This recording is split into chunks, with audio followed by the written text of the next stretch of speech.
The U.S. finally approves the release of Afghan Central Bank reserves, but the Taliban rejects the terms, calling it an illegal venture and violation of international norms. Will the Taliban allow money into the country if they are not given control? I'm Andrea Sankey, and today's newsmaker is unfreezing Afghan funds.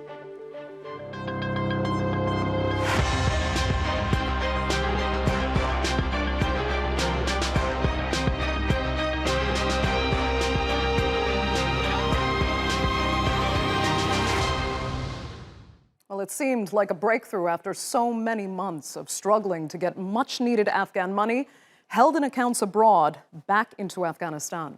With the economy in free fall and a massive humanitarian crisis on the ground, Afghans are in desperate need. So last week, the United States announced the creation of the Afghan Fund, transferring $3.5 billion in frozen assets to the Bank for International Settlements in Switzerland. By using the BIS account, the funds will bypass the Afghan Central Bank and the Taliban. The U.S. wants to ensure none of the money will benefit the country's unrecognized government or any suspected terrorist groups. The fact that the Taliban has not provided any solace or reassurance that funds would not be diverted for nefarious or otherwise malign purposes led us to the announcement that we made today, the establishment of an independent fund that puts this $3.5 billion in Afghan reserves out of reach of the Taliban itself, even as that funding will be used to support the macroeconomic stability of the Afghan people. Well, after the Taliban took power in August last year, around $9 billion in U.S.-held Afghan Central Bank assets were frozen. Washington has been under pressure, particularly from human rights groups, to release the funds and ease the country's humanitarian and economic crises. Now, some have even criticized the U.S. for politicizing the money. Earlier this year, U.S. President Joe Biden signed an executive order allowing the distribution of $7 billion in Afghan assets, with about half potentially serving as compensation for victims of the September 11th attacks. Meanwhile, hundreds of Afghans gathered in Kabul over the weekend protesting the decision to move the funds to a Swiss bank rather than the Central Bank of Afghanistan. Protesters chanted anti-U.S. slogans, blaming Washington for causing the crisis. The U.S. has frozen $9 billion of Afghanistan's assets that belong to the people of Afghanistan who are facing poverty. We ask the U.S. to unlock the fund. The money needs to be freed now. The Afghan people are struggling financially. If this money doesn't help us in this condition, what is it for? So while some of those frozen assets look poised to reach the Afghan people, the Taliban is now threatening to punish third parties who facilitate any transfers into the country via the Swiss-based Afghan Fund. Joining me now to talk more about what can and should be done to relieve the suffering is Shah Mehrabi. He is a member of the Supreme Council of the Central Bank of Afghanistan and a professor of economics at Montgomery College. He joins us now from Washington. Thanks so much for being with us. First, tell us, if you know, no problem, where you stand really on this U.S. plan to use, the Bank of International Settlements rather than the Afghan Central Bank to get funds to Afghans themselves. Let me start with the fact that the Afghanistan Bank lost access to $9.1 billion, and $7 billion of these reserves were held in the United States, and $2.1 billion were held by other banks in Europe and other countries. Now, based on the executive order that was issued by the United States president, that $7 billion were split into two. The 3.5 to be used for the benefit of what he called the Afghan people, and the other 3.5 to be litigated in the United States court. Now, that 3.5 that is set aside for Afghan people, that had to be protected and preserved from plaintiff lawyers. And that was the reason, a main reason to be able to do that. The Afghan Fund was established as an independent foundation. That independent foundation is sovereign in nature and shall carry the functions that are extremely sovereign in nature. So and that particular fund also has a governing and decision-making body that consists of two, what's called board of trustee, that consists of 4 people and 2 Afghan experts. I'm one of whom, and my other colleague, and then one U.S. ambassador in Switzerland and another high official at the foreign ministry. Okay, before you go further, help me understand. So you're saying that the decision to use the BIS actually protects the Afghan Central Bank from any litigation from the 9/11 victims? Exactly. What was the fear was that the case that is litigated not by 9/11 lawyers, they could easily request from the court that they would have access to this, to a whole $7 billion. And that was one of the main factors under consideration to protect and preserve these assets. Okay, because you say that was one of the main factors, but others suspect that because the Afghan Central Bank was accused of rather grave economic mismanagement even before the Taliban took power, they say, the bank is in large part really to blame for the crisis we're seeing now. You don't think that was factored in? This was not the discussion, obviously, when the formation of this foundation came into being.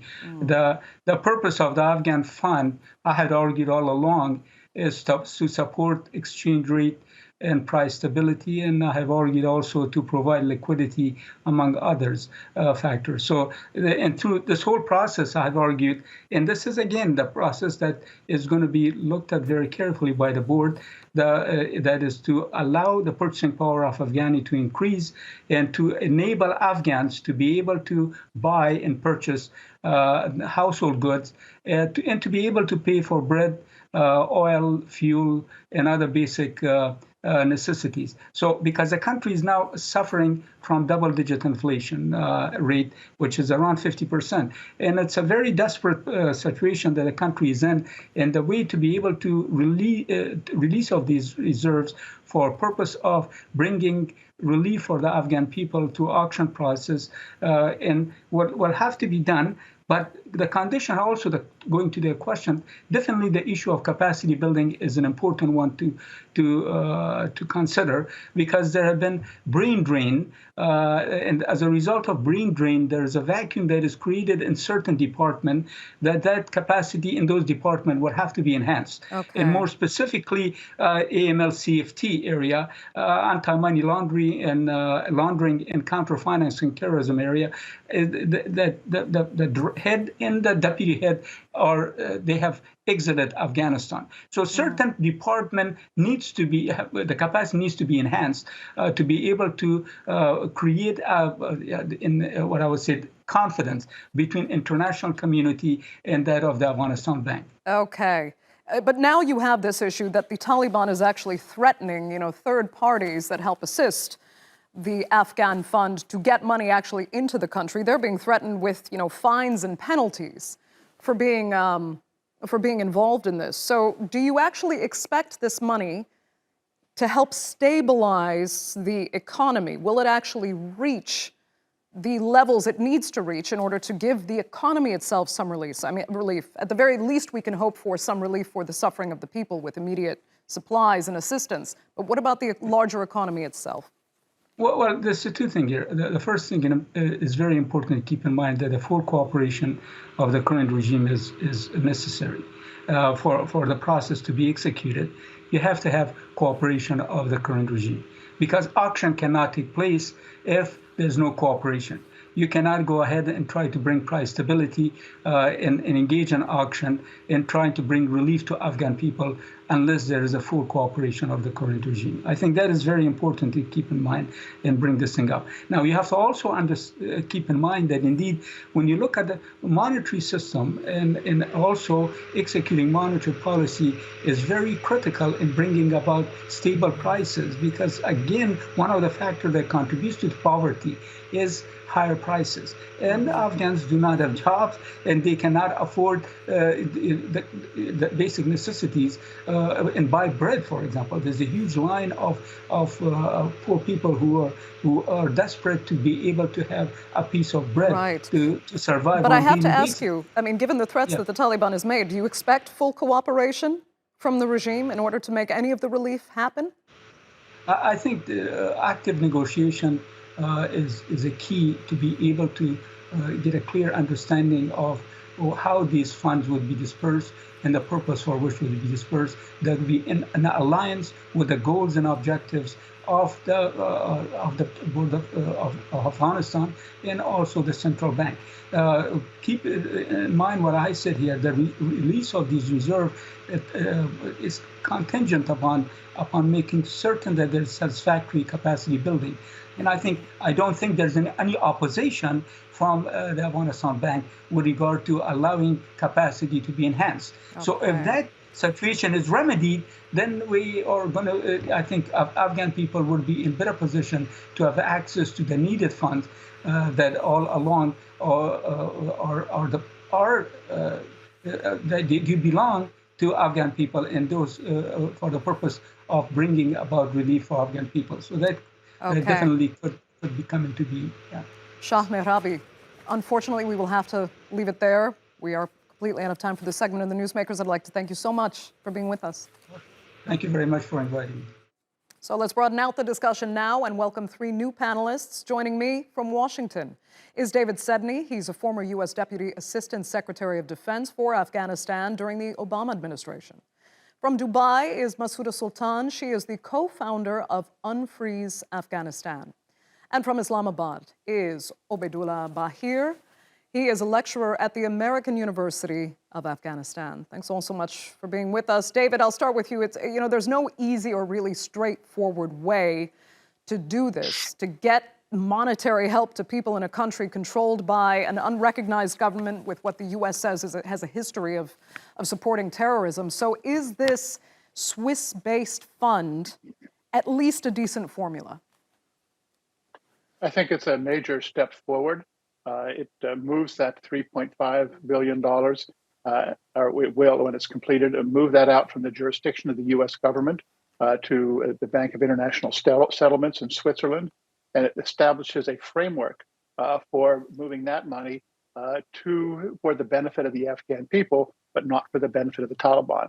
It provides also a framework for the additional $3.5 billion from the United States, which is currently tied up in legal proceedings, which could take years, but I think will eventually also be returned to this fund. And then there's another $2.1 billion held in other countries who may decide to use this mechanism as well. So it's a good first step, but it took over a year for this step to be taken. And each step along the way is going to be slow and painful, I think. Okay. Masuda, will it work? Or, is there a better way? Because some argue that the way these funds are being released will not actually serve to solve the fundamental economic problems right now. Well, look, I agree with Mr. Sedney. It is a positive first step. These funds have been stuck for a year while Afghanistan has been spiraling into one of the worst humanitarian disasters in the world. The country is plagued by drought due to the climate crisis. There are shortages of jobs. Even though there's food in the market, people can't afford to pay for the food. As you probably know, Afghanistan is experiencing what is the equivalent of the Great Depression, but much, much faster, a loss of about 35% of GDP. 80% of the government's budget went away overnight. This is a real calamity, and it's a man-made disaster because of the way that the country changed when the Taliban took over and the donors left and the funds were frozen. And the funds being frozen, what does it mean for people? It means that people like the teachers that we support and the NGO workers that we know, they couldn't withdraw their salaries from the bank. They still can't withdraw their salaries from the bank. So we saw last winter people waiting in line for hours, for days, just to get $200 out of the bank, which was the weekly limit. Now that's been upped to $400. But, and a lot of people, over 90% of the country doesn't have enough food to eat. So we're talking about a real crisis. So yes, this is a good first step.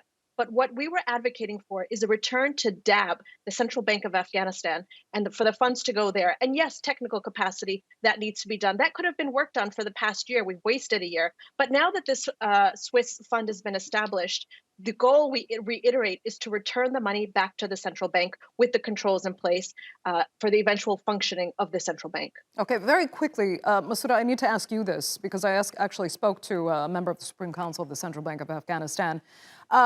They feel it's 100%, and as David was describing as well, that these funds are not fully forthcoming because it would be subject to possible litigation from the victims of 9/11. But there are others that suspect that the Afghan Central Bank isn't really equipped to deal with the distribution because of corruption, because of a history of bad economic mismanagement.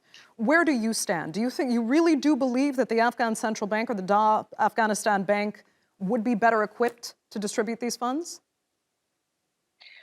Well, look, the Afghan Central Bank conducts monetary policy. One of the things they do is currency auctions, for which they have software, which the United States actually provided. The second thing they do is supervise the banks. And it's very hard to do from far away. So eventually, yes, this money should be returned. Now, if there's holes in the MLCFT, capacity of the bank, that should be strengthened. And so ultimately, look, this Swiss fund sounds like it's a done deal to me. Again, it's one step in the right direction, but ultimately, DAB should be strengthened so that it can carry out the monetary functions of the country as they are in the country. But it has to be strengthened. Managing these other functions as well. You would hope it would have to be obviously strengthened independently of the Taliban, which is quite difficult. Sorry, David, go ahead. Well, one of the areas of lack of capacity that currently exist in the Afghanistan Bank is the fact that a large number of the most capable people who worked in the Afghanistan Bank before the Taliban took over were women. And that right now the Taliban do not allow that woman to work in the Afghanistan Bank.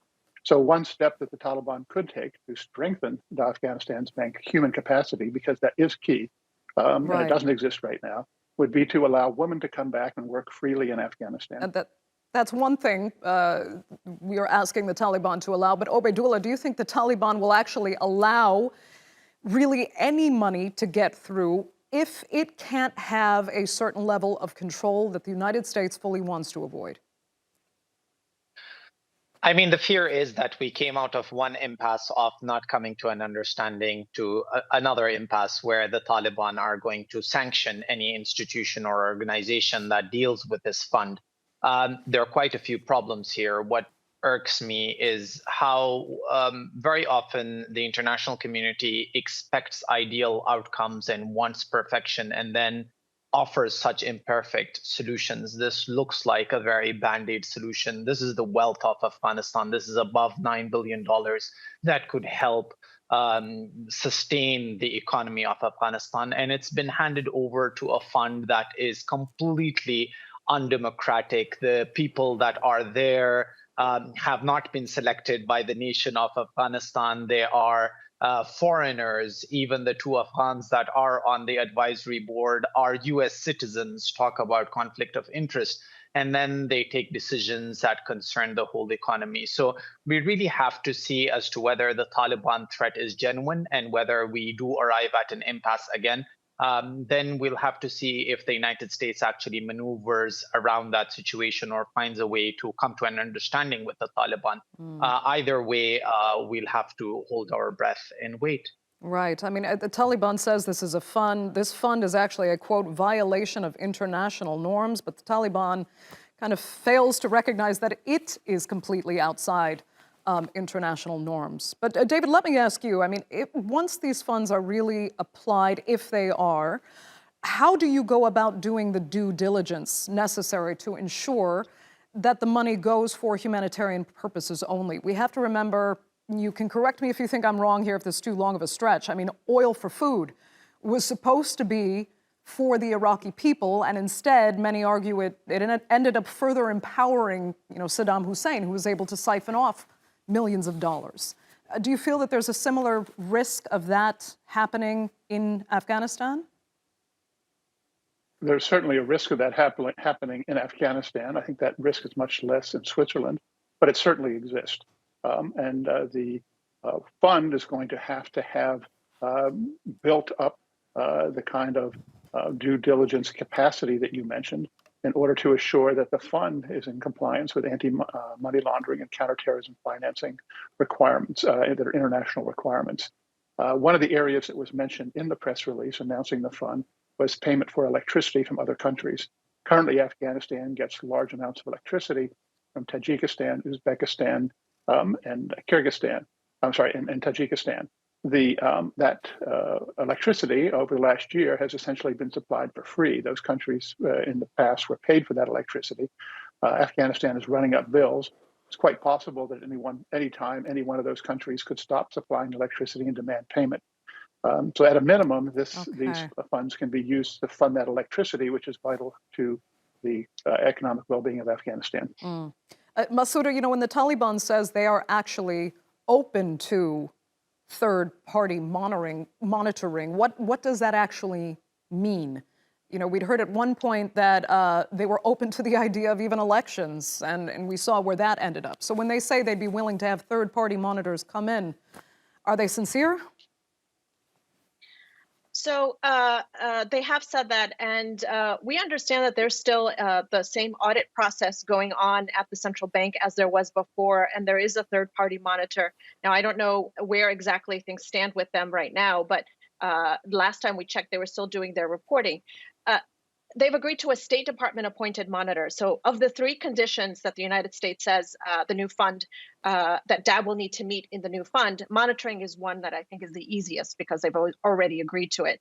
The second one is AML-CFT controls in place, which as discussed, Dr. Mehrabi said that capacity needs to be strengthened. That can be easily done with technical capacity building, human resource help, and that kind of thing. The third one is that it should be free from political interference. Now, look, the Taliban appointed the head of the central bank. The head of the central bank had fled along with President Ghani. The two deputy positions had been unfilled for some time. And so they appointed their own people to those positions, which is expected. The DAB law, the central bank law, has not changed. I believe that Dr. Mehrabi and Dr. Ahadi used to be former head of the Central Bank of Afghanistan, as well as a finance minister. They both understand the importance of retaining reserves for the country and what these reserves are meant for. They're not meant for humanitarian aid. And NGOs have even come out against that. Economists have come out against that. So the goal and the hope is that the